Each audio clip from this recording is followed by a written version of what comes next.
In a world drowning in noise, where billions compete for eyes and ears, how do you make sure you're not just seen, but remembered?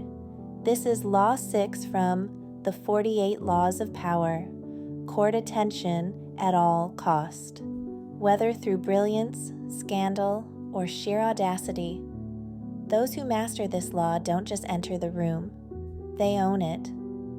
But be warned, this power comes with razor-sharp edges. The first rule of attention: better to be infamous than forgotten. TBarnum, the legendary showman, understood this better than anyone. He didn't just entertain, he shocked, he provoked, he made sure people couldn't look away. In 1836, Barnum's boss, Aaron Turner, pulled a dangerous prank when the circus stopped in Annapolis, Maryland, for a series of performances. Mr. Turner spread a rumor that P.T. Barnum was the Reverend Ephraim Avery, a man accused of murder. A furious mob attacked Barnum before Turner revealed it was all a joke. The result? The circus sold out every night. Barnum learned a brutal truth. All attention is good attention. Scandal, controversy, even danger, they all keep you in the spotlight. Barnum didn't stop there. He turned ordinary things into events. He hired a beggar to walk in circles with bricks, sparking wild rumors.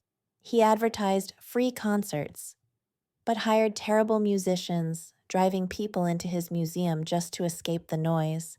He even faked a mermaid exhibit, sparking national debate. And when he toured Europe with General Tom Thumb, a tiny performer, even Queen Victoria demanded a private audience. People crave the unusual. If you want attention, don't be normal. Be unforgettable. But attention isn't just for showmen. It's for inventors, leaders, anyone who wants power. Take Thomas Edison. He wasn't just a genius, he was a master of publicity. Edison knew that to raise money, he had to stay in the headlines. He dazzled crowds with electric light experiments, promised futuristic inventions like thought photography, and even sabotaged his rival, Nikola Tesla. When rumors spread they'd share the 1915 Nobel Prize, Edison refused. He'd rather get no prize than let Tesla steal his spotlight. Control the narrative. Even if you're not the best, make sure you're the most talked about. The Wasp and the Prince, an Indian fable, retold. Once upon a time, in a sunlit corner of a grand palace garden, there lived a wasp named Pintail. Unlike the other insects, Pintail had a restless heart and a burning desire for fame. He wanted the world to remember his name, no matter the cost. One morning, as the palace slept under the lazy heat, Pintail spotted his chance. The young prince, wrapped in silk sheets, lay dreaming peacefully in his royal bed. With a sharp buzz of determination, Pintail zipped through the open window and landed upon the boy's tender arm. "Sting!" The prince jolted awake, his cries echoing through the marble halls. Servants and courtiers dashed into the room, only to find the wasp circling furiously, stinging the prince again and again. Each person who dared to swat at Pintail was met with a sharp and painful sting of their own. The commotion grew. The king himself arrived, followed by the queen, the guards, and the palace healers. But the chaos only deepened as news of the prince's plight spread across the city. Shopkeepers abandoned their stalls. Workers left their posts. The whole kingdom came to a standstill, drawn to the palace by the prince's screams. And as the wasp fluttered its last, exhausted from its relentless attack, it whispered to itself, "A name without fame is like fire without flame. There is nothing like attracting notice at any cost." Sometimes, attention isn't about fame, it's about fear.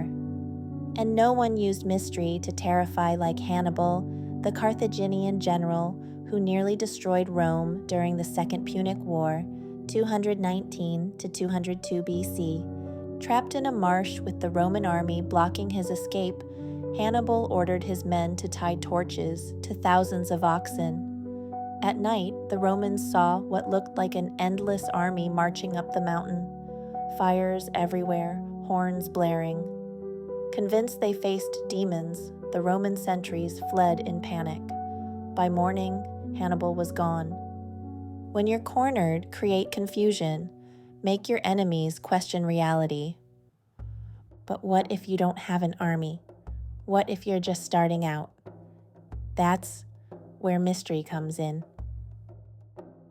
In 1905, Paris was buzzing with rumors of a mysterious young dancer named Mata Hari, a woman wrapped in jeweled veils who claimed to be a Javanese princess, bringing sacred Eastern dances to the West. But her real power wasn't in the dance, it was in the mystery. Every interview, her story shifted: Java, India, Sumatra. No one knew the truth, and that only made her more famous. The lie became part of the performance, and the world couldn't get enough. But in the end, the truth came out. Mata Hari wasn't from the East at all. She was Margaretha Zell, a Dutch woman from Holland. Her greatest act wasn't the dance. It was the mystery. It was the lie. And that made her unforgettable. Mystery is magnetic. When people can't quite figure you out, they lean in closer. If you do not declare yourself immediately, you arouse expectation. Mix a little mystery with everything, and the very mystery stirs up veneration. And when you explain, be not too explicit. In this manner, you imitate the divine way when you cause men to wonder and watch. Baltasar Gracian, 1601 a 1658. Lola Montez mastered the art of drawing attention.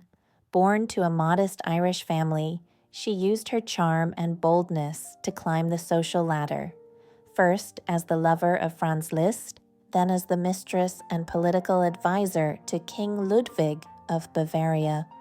But success bred overconfidence. In 1850, London's elite gathered for a much-anticipated performance of Macbeth. Even Queen Victoria was expected. Following custom, the audience arrived early, stood when the Queen entered, and only sat once she was settled. Then, after the Queen's arrival, Lola Montez appeared. Late and dressed for spectacle, she wore a diamond tiara and a fur cloak. As she took her seat, she let the cloak fall, revealing a velvet gown cut daringly low. The audience turned to watch, but the Queen refused to acknowledge her, and the crowd quickly followed. From that night on, Lola's social standing collapsed. The attention she once commanded had turned into silent rejection. Her future in England was finished. Attention is power, but only if you control it. Push too far, and you become a joke. So remember, stand out at all costs. Be bold, be mysterious, even controversial. But never let your hunger for attention destroy you.